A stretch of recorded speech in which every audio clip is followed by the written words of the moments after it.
नमस्कार दोस्तों, मैं संतोष कुमार सिन्हा आप सबका स्वागत करता हूं अपने इस यूट्यूब चैनल में जिसका नाम है स्टॉक लर्निंग।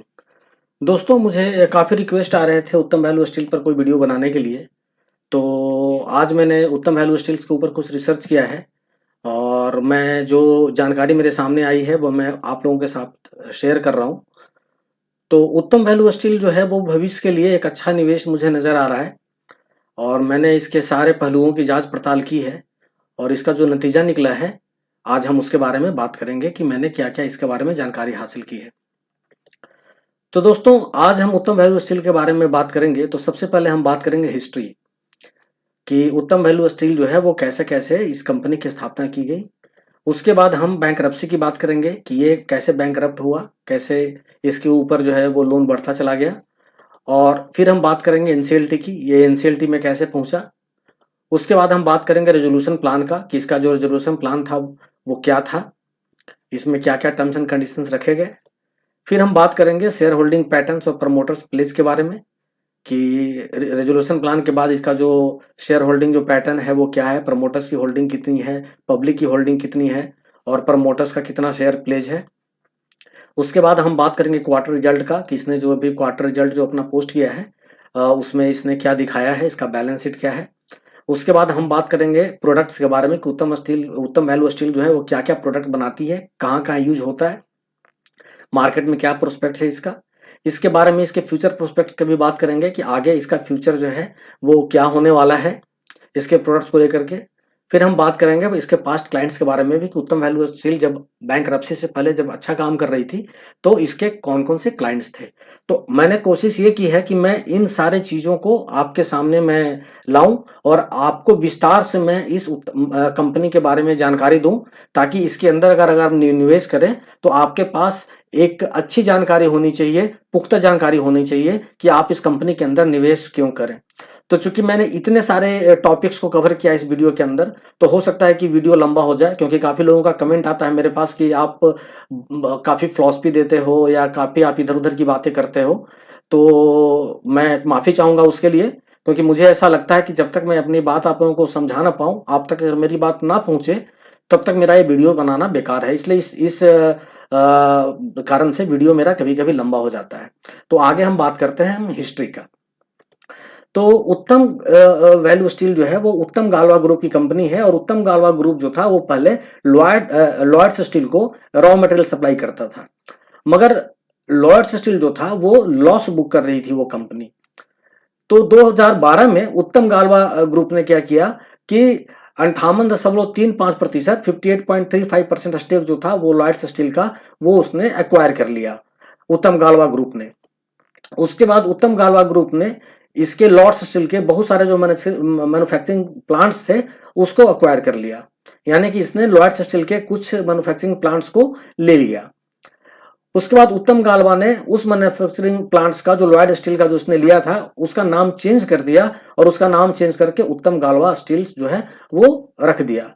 अब उत्तम गालवा ग्रुप में दो कंपनी हो गए, एक कंपनी उत्तम गालवा मेटालिक्स और दूसरी कंपनी उत्तम वैल्यू स्टील्स। उत्तम गालवा मेटालिक्स वो कंपनी है जो पहले लॉयड स्टील को रॉ मटेरियल जो है वो सप्लाई करती थी। अब वही उत्तम गालवा मेटालिक्स जो है वो उत्तम वैल्यू स्टील को अब रॉ मटेरियल जो है वो सप्लाई करने लगी। ठीक है, तो अभी उत्तम वैल्यू स्टील से जो भी रॉ मटेरियल्स लेती है वो अपने ही ग्रुप की कंपनी गालवा मेटालिक से जो है वो रॉ मटेरियल्स लेती है। ये तो हुआ इसका हिस्ट्री। अब आगे बढ़ते हैं कि कैसे कैसे ये बैंकरप्सी हुआ। तो उत्तम गालवा ग्रुप जो था उसने अपने कुछ एक्सपेंशन प्लान पे काम करना शुरू किया, मगर उसका जो एक्सपेंशन प्लान था वो अच्छे से वर्कआउट नहीं हो पाया और धीरे धीरे ये लॉस बुक करने लगी। 2018 तक उत्तम गालवा मेटालिक्स और उत्तम वैल्यू स्टील जो थे वो बहुत भारी कर्जे में डूब गई। फाइनेंशियल क्रेडिटर्स जो है उन्होंने उत्तम गालवा मेटालिक्स पे 3,634 करोड़ रुपए का कर्ज होने का दावा किया और उत्तम वैल्यू स्टील्स पे उन्होंने 2,779 करोड़ का जो है कर्ज होने का दावा किया, यानी दोनों कंपनी पे उन्होंने आप अगर देखेंगे तो लगभग 6,000 कुछ करोड़ का जो है कर्ज दोनों कंपनी पे आ गया, दोनों कंपनी कर्जे में आ गई। और इसको कर्ज देने वाले जो मेजर जो फाइनेंशियल क्रेडिटर्स थे वो Union Bank of India, Bank of Baroda, Punjab National Bank और State Bank of India. State Bank of India आपको पता है कि हर कोई ना कोई कंपनी जो बैंकरप्ट हो रही है, चाहे वो आरकॉम हो या कोई, या ये आलोक स्टील जब बैंकरप्ट हुई थी या कोई भी दूसरी कंपनी, उसमें स्टेट बैंक ऑफ इंडिया तो इसने हमेशा फाइनेंस किया है। तो ये है बैंकरप्सी का ये डिटेल। उसके बाद हम बात करते हैं एनसीएलटी का, कि जब कंपनी बैंकरप्सी में चली गई तो फिर इस कंपनी को जो है बैंकों ने एनसीएलटी में ले जाने का जो है वो डिसीजन लिया कि अब हम अपने लोन को रिकवर करेंगे एनसीएलटी में ले जाकर के। तो शुरू में जेएसडब्ल्यू स्टील लिमिटेड और एक यूके की कंपनी थी लिबर्टी हाउस, इन दोनों ने पहले इसमें इंटरेस्ट तो दिखाया, मगर लास्ट मोमेंट में उन लोगों ने बीड नहीं किया। फिर बाद में कार्बन इन्वेस्टर्स जो यूएस की कंपनी है और निथिया कैपिटल रिसोर्सेज एडवाइजर्स जो यूके की कंपनी है, उन दोनों कंपनी ने एक साथ मिल करके जो है एनसीएलटी में बीड किया। बाद में जो है वो क्रेडिटर्स ने इन दोनों के जो है बीड को अप्रूव कर दिया, और उसके बाद इन्होंने जो है वो उत्तम गालवा मेटेलिक्स और उसका ज्वाइंट कंसोर्टियम के रूप में जो है इनसे बात करना शुरू कर दिया, इन दोनों कंपनी से। और जो डील फाइनलाइज हुआ वो 2300 करोड़ में डील फाइनलाइज हुआ। हालांकि ये डील तो 2300 करोड़ में फाइनलाइज हुआ, लेकिन आगे मैं आपको दिखाऊंगा रेजोल्यूशन प्लान में कि जब ये पेमेंट करेंगे तो इसमें इनको कुछ करोड़ ज्यादा देना पड़ेगा, that is based on certain conditions. तो ये बात हो गई एनसीएलटी की। अब हम बात करते हैं रेजोल्यूशन प्लान का। रेजोल्यूशन प्लान में क्या हुआ, आपको पता है शुरू में काफी कंफ्यूजन था, लोगों को ये लग रहा था कि शेयर जो है बाइप आउट हो जाएगा रेजोल्यूशन प्लान के अकॉर्डिंग, लेकिन ऐसा हुआ नहीं। तो अब देखिए, an upfront settlement amount of मतलब 350 करोड़ रुपया जो है वो उत्तम मेटालिक्स में जो है ये कंपनी अपफ्रंट अमाउंट के रूप में देगी, यानी एडवांस में देगी इसको, और बाकी का जो पेमेंट है जिसको हम डिफर्ड पेमेंट बोलते हैं, जो धीरे धीरे ईएमआई के रूप में, वो 700 करोड़ रुपए उसको देगी एनसीएलटी को। और उसके बाद जो कंटिजेंट पेमेंट जो है वो 456 करोड़ का होगा, यानी कुछ कंडीशंस होंगे जिसके बेसिस पे जो है वो इसको कार्बल को और निथिया को दोनों कंपनी को देना पड़ेगा उत्तम मेटालिक्स को के एक्वायर करने के लिए। और उत्तम मेटालिक्स में ये 60 करोड़ रुपए का इन्फ्यूजन करेगी, जिसमें कि 5% जो है वो इक्विटी लेगी उत्तम मेटालिक्स में, ठीक है। और उत्तम मेटालिक्स के जो एग्जिस्टिंग जो शेयर हैं वो सारे वाइप आउट हो जाएंगे, यानी उत्तम मेटालिक्स होंगे, ना कि उत्तम वैल्यू स्टील के, ठीक है। और उत्तम वैल्यू स्टील की बात करें तो उसमें इनको अपफ्रंट अमाउंट देना पड़ेगा 275 करोड़, ईएमआई में ये देगी उनको 500 करोड़ उत्तम वैल्यू को एक्वायर करने के लिए, और जो कंटिजेंट पेमेंट होगा, यानी जो कुछ कंडीशंस के अकॉर्डिंग इनको पेमेंट करना पड़ेगा धीरे धीरे, वो है 260 करोड़ जो है इनको पेमेंट करना पड़ेगा।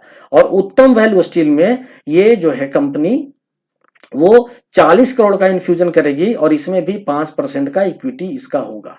तो ये रेजोल्यूशन प्लान में ये सब जो है डिसीजन लिया गया और इसको अप्रूव किया गया, ठीक है। अब हम बात करते हैं शेयर होल्डिंग पैटर्न का और प्रमोटर्स प्लेस का। तो आप देखिए शेयर होल्डिंग पैटर्न्स में जो नॉन इंस्टीट्यूशंस हैं, यानी कि जो आप हम इसको पब्लिक बोलें, इनका 53.05% का स्टेक है, प्रमोटर्स का 46.12% का स्टेक है, और एफआई फाइनेंशियल इंस्टीट्यूशन या बैंक्स का 0.79% का जो है स्टेक है, और म्यूचुअल फंड्स का या यूटीआई का 0.04% का स्टेक्स है। बाकी गवर्नमेंट का और एफआईआई का जो फॉरेन इन्वेस्टर्स का कोई भी इसके अंदर स्टेक्स नहीं है। तो ये शेयर होल्डिंग पैटर्न हो गया। अब बात करते हैं प्लेजिंग का, कि प्रमोटर्स का कितना शेयर प्लेज्ड है, ठीक है। तो इसमें आप देखेंगे कि दिसंबर तक प्रमोटर्स के शेयर जो थे वो प्लेस्ड थे, मगर दिसंबर के बाद मार्च 2019 जून 2020 ये सारा आप देखेंगे तो इसमें इन्वेस्टर इसके प्रमोटर्स के कोई भी शेयर प्लेस्ड नहीं है, यानी आज के डेट में प्रमोटर्स के शेयर इसमें प्लेस्ड नहीं है। अब हम क्वार्टर रिजल्ट की बात करेंगे, जो इसने जो है वो मार्च 2020 का जो इसने रिजल्ट पब्लिश किया है, तो उसमें आप देखेंगे कि इसके जो रेवेन्यू जो आए हैं ऑपरेशन से वो आए हैं 573 करोड़ का, अदर इनकम आया है 17 करोड़ का, और नेट सेल इनका हुआ है 581 करोड़ का, ठीक है। पिछले क्वार्टर में इनका जो नेट सेल था वो था 544 करोड़ का, और इससे अगर आप पिछले ईयर में देखेंगे यानी मार्च 2019 में, तो इनका सेल था 605 करोड़ का, यानी पिछले साल से इनका सेल घटा है, मगर पिछले क्वार्टर से इनका सेल जो है वो बढ़ा है। अब हम बात करते हैं एक्सपेंस का, उसमें टोटल एक्सपेंस पे आते हैं। तो टोटल एक्सपेंस आप देखेंगे कि इस बार इन्होंने टोटल एक्सपेंस दिखाया है 667.82 करोड़ का, जो कि पिछले क्वार्टर से इनका जो एक्सपेंस है वो कम हुआ है, और पिछले साल से इनका एक्सपेंस थोड़ा सा जो है वो 12 करोड़ से 13 करोड़ से बढ़ा है। ये इनका एक्सपेंस है। प्रॉफिट की बात करेंगे तो कंपनी प्रॉफिट में नहीं गई है, ये कंपनी 86 करोड़ 77 लाख रुपए के नुकसान में गई है। नुकसान दिखाया है इसने इस बार के मार्च के बैलेंस शीट में, ठीक है। मगर पिछले क्वार्टर में जो इसका जो था वो नुकसान जो था वो 131 करोड़ का था। यानी पिछले क्वार्टर से इस कंपनी ने अपने आप को काफी जो है वो इंप्रूव किया है, ठीक है। और पिछले साल से जो है इसने ज्यादा लॉस बुक किया है, ऑलमोस्ट 40% ज्यादा इसने लॉस बुक किया है पिछले साल से। मगर आपको पता है कि पिछले साल के बाद तो कंपनी तो वैसे ही कोई कामकाज ढंग से नहीं कर रही थी, इसलिए हम पिछले क्वार्टर से अगर देखेंगे तो पिछले क्वार्टर से इसका लॉस जो है वो कम हुआ है। एक्सेप्शनल आइटम से जो इसको इनकम हुआ है वो 2 करोड़ 20 लाख का हुआ इस बार, पिछले साल 115 करोड़ का हुआ था। तो कुल मिलाकर कंपनी जो इस बार लॉस में गई है वो 88 करोड़ 97 लाख के लॉस में गई है, ठीक है, जो कि पिछले क्वार्टर से कम लॉस हुआ है इसको, और पिछले साल से जो है वो इसको कम लॉस हुआ है। यानी आप देखेंगे तो ये जो है कंपनी ये इस क्वार्टर में इसने अच्छा परफॉर्म किया है, लॉस तो हुआ है मगर कम लॉस हुआ है इसको।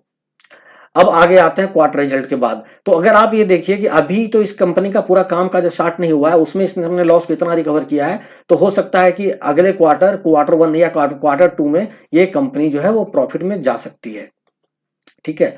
अब हम बात करते हैं, ये तो हमने बात किया कि कंपनी प्रोडक्ट क्या क्या बनाती है। तो कंपनी का एक प्रोडक्ट है hot rolled products. Hot rolled products क्या होता है कि इसमें जो है वो जो कंपनी जो रोल बनाती है, जो प्रोडक्ट बनाती है, उसको 1000 डिग्री फ़ारेनहाइट से ज्यादा यानी 1700 डिग्री फ़ारेनहाइट के आसपास जो है उस पे ये गर्म करके और उस पे ही गर्म जो है प्रोडक्ट्स को ही उसको ही वो रोल कर देती है, ठीक है, ताकि उसके अंदर इलास्टिसिटी जो है वो बना रहे। यानी वो जो है पूरी तरीके से स्टीफ या पूरी तरीके से कड़ा नहीं होता है। कोल्ड रोल की बात करें तो जो ये हॉट रोल बनाती है उसको ये नॉर्मल रूम टेम्परेचर पे ठंडा होने के लिए छोड़ देती है, और उसके बाद फिर जो है ये उस प्रोडक्ट को काफी ये स्टीफ बनाती है ताकि उसका कटिंग करके उसमें से जो है कोई उसका प्रोडक्ट बनाया जाए। और तीसरा जो ये प्रोडक्ट बनाती है वो बनाती है गाल्वनाइज्ड प्रोडक्ट, जो कि जिंक कोटेड स्टील होता है, ठीक है, जो स्टील होता है उस पर जिंक की कोटिंग होती है। अब हम बात करते हैं कि हॉट रोल प्रोडक्ट है वो कहाँ कहाँ यूज होता है। तो वो एक रेलवे ट्रैक में जो आप देखते हैं जो रेलवे लाइन बिछी हुई होती है उसमें यूज होता है। क्यों यूज होता है? क्योंकि रेलवे लाइन जो है वो थोड़ा सा उसके अंदर इलास्टिसिटी होता है, वो दबता है तो टूटता नहीं है।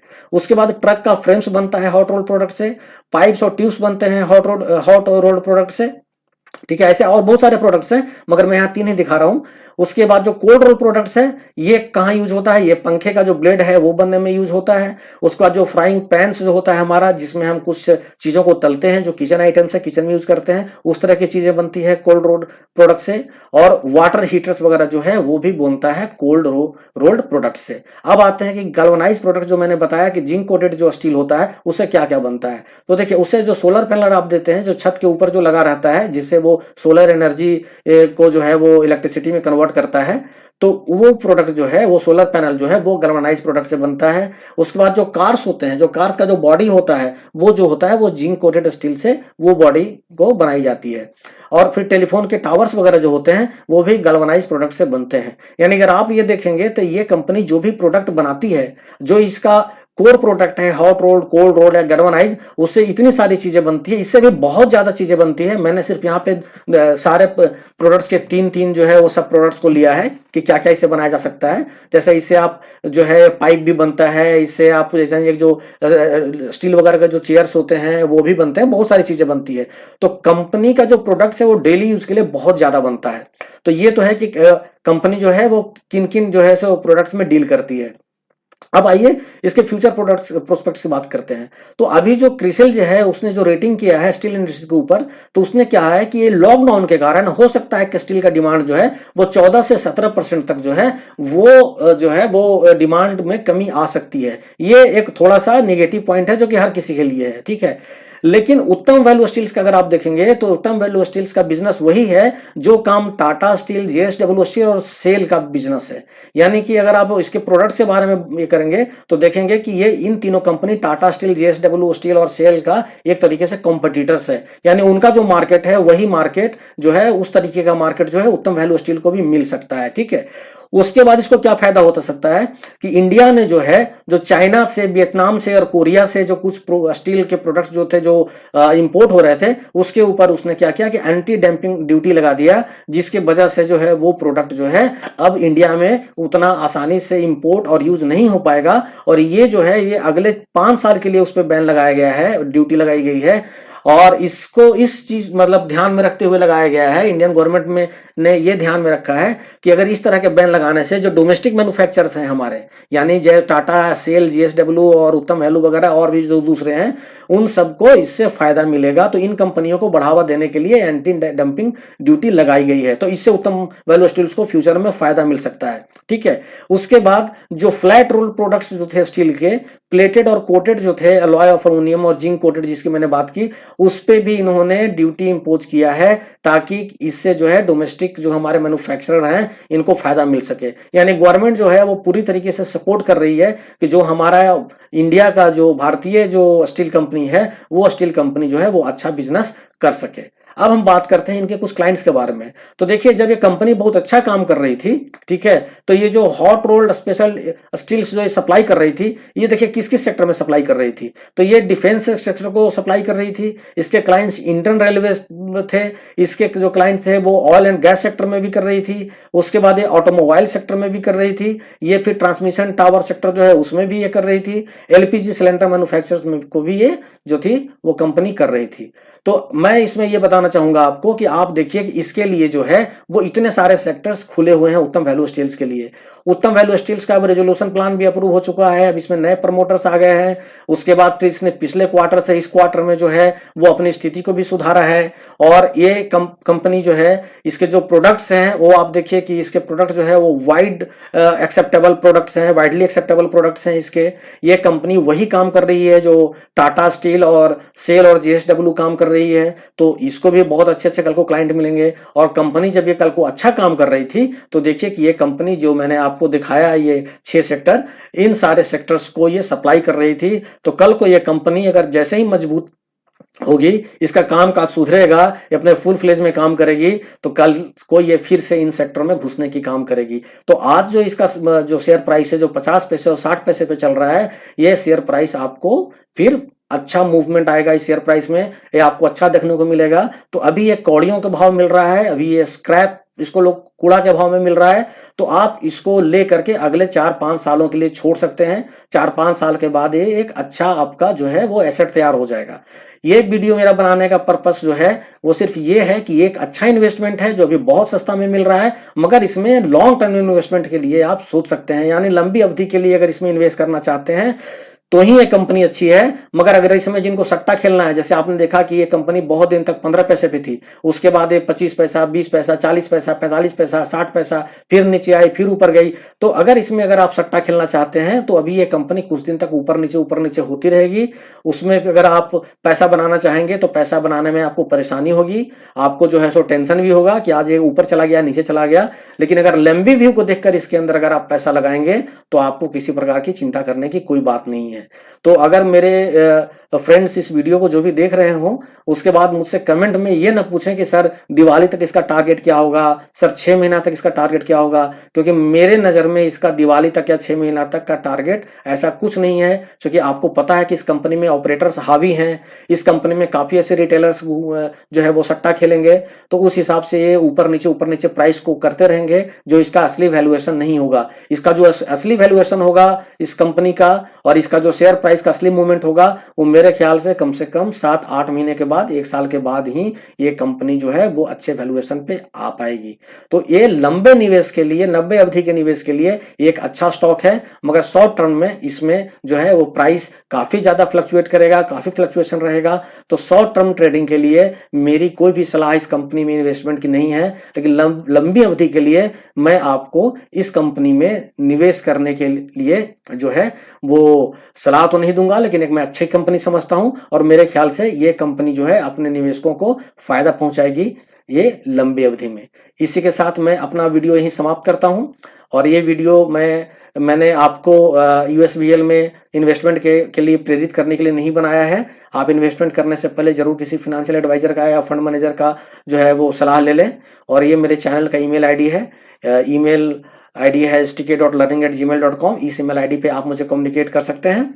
और दोस्तों, आलोक इंडस्ट्री पे तो मैं लगातार वीडियो बना ही रहा हूं, और चाहे आलोक इंडस्ट्री यूसीज में जाए या एलसी में जाए, मेरा काम है कि जो वास्तविक जो चीजें हो रही है आलोक इंडस्ट्री के अंदर, उससे मैं आपको अवगत कराता रहूं। और उसके साथ साथ मेरे पास जो रिक्वेस्ट आ रहे हैं कि सर आप जेपी पावर पे बनाओ, आप उत्तम वैल्यू स्टील पे बनाओ, है ना, और दूसरे भी कई स्टॉक के आ रहे हैं, तो धीरे धीरे जैसे जैसे मुझे कोई स्टॉक अगर अच्छा नजर आएगा तो मैं आपके सामने उसकी जानकारी को उपलब्ध कराता रहूंगा। इसी के साथ मैं आप सबसे विदा लेता हूं। नमस्कार, जय हिंद, जय भारत, वंदे मातरम।